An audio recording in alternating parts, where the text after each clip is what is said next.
Hi, this is Rob O'Byrne, and with me today I've got Andrew O'Keefe. And the reason I wanted to do this quick video interview with Andrew O'Keefe is he has a fascinating area of study around human behaviour.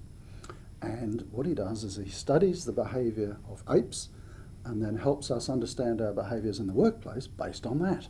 And Andrew is actually coming along to our Supply Chain Leaders Academy, and we're going to run a whole session on this. But as a little bit of an insight into how all of this works, Andrew, maybe just for a few minutes you can explain that. How do we learn how to manage businesses better from studying apes? And it's really to give a predictive framework about human nature. So often for business leaders, the most unpredictable part of their job is the people dimension. Business leaders obviously become very knowledgeable and have concepts, rules of thumb, methodologies on all their technical part of their profession and their occupational calling, but one factor that we don't have a predictive framework about is the human element, the people element. And by looking at nature, we can develop a framework of what it means to be human. And in nature, the framework that we would build, we would build it based on big brain, complex social species. In other words, the apes, who have a really big brain, and based on the size of the brain, they live in increasing complexity of social groups, such as the chimpanzees are said to be the next brainier species to us, and they live in the next most complex groups. And I was asking you a little bit earlier about how brainy is a chimp, and your thought was that they're probably about as smart as a 5 or 6 year old human. Yeah, so they're just to kind of put context to it. Yeah, that's right. So they're really brainy, which allows them to live in quite large, complex groups. They live in groups of up to about 50. So by credit to an Oxford scholar, Robin Dunbar, he's found a correlation between brain size and group size. So for example, in terms of how do business leaders make use of this framework, one would be we would then have a predictive way of knowing the size groups that humans will be most productive, most engaged, and will naturally do their best work. And we would use this knowledge in terms of group size and team size and department size. So people are going to do their best work in small family size units numbering around about 7, so plus or minus 7 plus or minus 2. So between about 5 and 8 or 9 individuals. And then in departments, which links to brain size of up to about 150 individuals. They might be in a department of 80, 100, 120.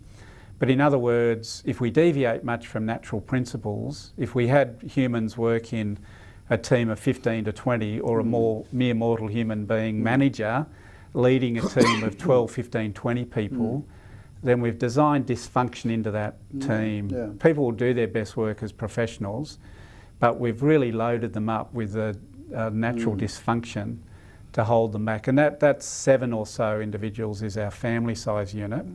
We would then have number of teams working in a department of up to about 120 to 150 individuals, and that links to our brain size. So courtesy of this Robin Dunbar, we're brainy enough to handle complexity of groups of up to about 150. And sure enough, when particularly years ago anthropologists would start making almost like first contact with humans living in our ancestral setting, there's a study by an American anthropologist of the Yanomato Indians around the Amazon, around Venezuela and Brazil. And now he's making first contact with these individuals, and throughout his early writings, he describes that people were in villages of around about 120. He says that he came across a large village that had 150.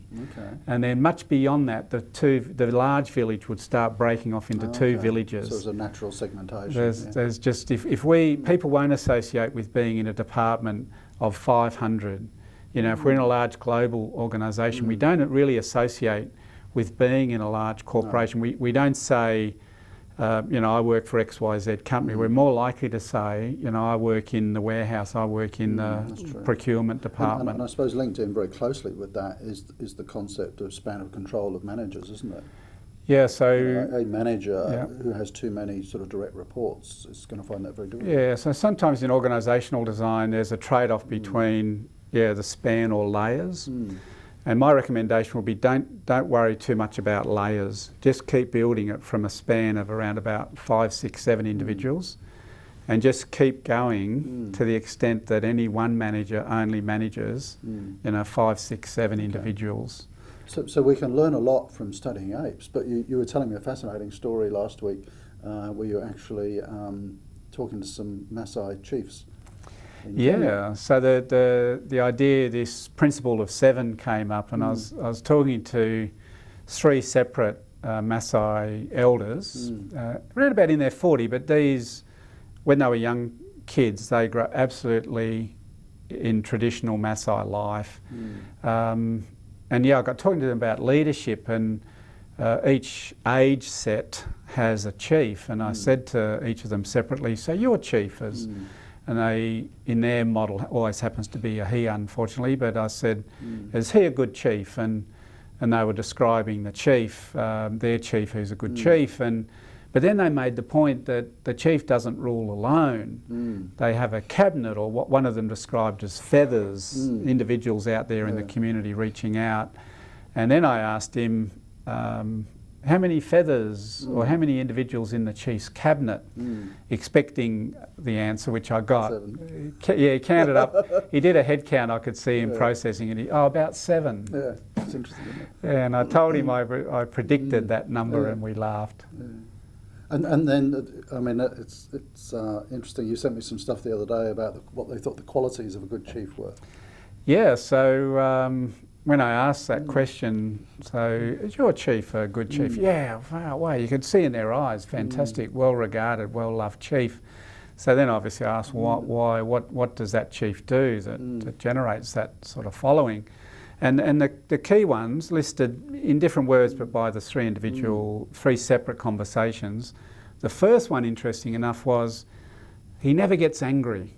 Wow, isn't that interesting? He's just got that demeanour, calmness, just respectful of people, never gets angry.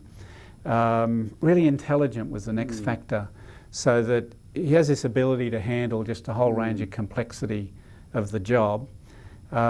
He's really sociable, like he's just in contact with people. He's just where he needs to be, and he's very socialising sort of individual. And the fourth one was that he's really fair, like he has to make certain calls, like between cattle raiding or cattle watering and all sorts of things. He's just really fair, like he makes good calls. And while you were running through that, I'm thinking of sort of great leaders in industry, and it's pretty much the same, isn't it? Yeah, that's right, the ones that we follow. And a key point of that is that leadership's emotional. That, in the modern world we might pride ourselves being logical, analytical, and the like, but a key point is that the assessments we make, the bonds we have or don't have, the regard we have for others, and a whole lot of subjects, let's say in terms of leadership, is emotional. And a key test there would be that imagine as a leader, you're a leader, and you've telephoned from your mobile phone to the mobile phone of any one of your direct reports, and unbeknownst to you, they're having coffee with a friend. They've got their phone on the table. It's on silent. They see it's you calling. What emotion is triggered in their body when they see it's you calling? What emotion is associated with you as their leader? Is it, it's my lovely boss, I'll give them a ring back when I can? Or is that sinking feeling in the stomach? Oh no, what do they want?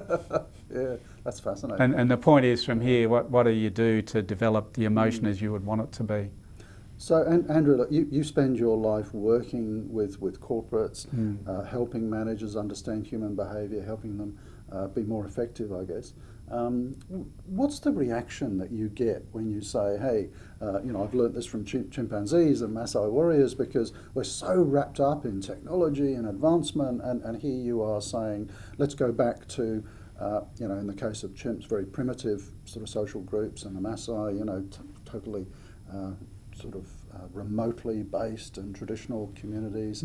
Do people make the connection? Yeah, very, very much so. And it's really the concept that through the long journey of human history, we've only just recently changed our habitat. That's true. That yeah. we've only, beginning in the north of England with the Industrial Revolution, obviously Yeah. many cultures are still transitioning from hunter-gatherer and villages, moving into offices and factories and the like. And 250 years, you know, the Industrial Revolution from the late 1700s is no time to alter what it means to be human. And so, yeah, by having a look at how we existed, how our brains were formed, how our nature's formed, back in our ancestral setting, yeah, there's a lot that we can then learn from that concept and then how to apply it as in the world of workplaces.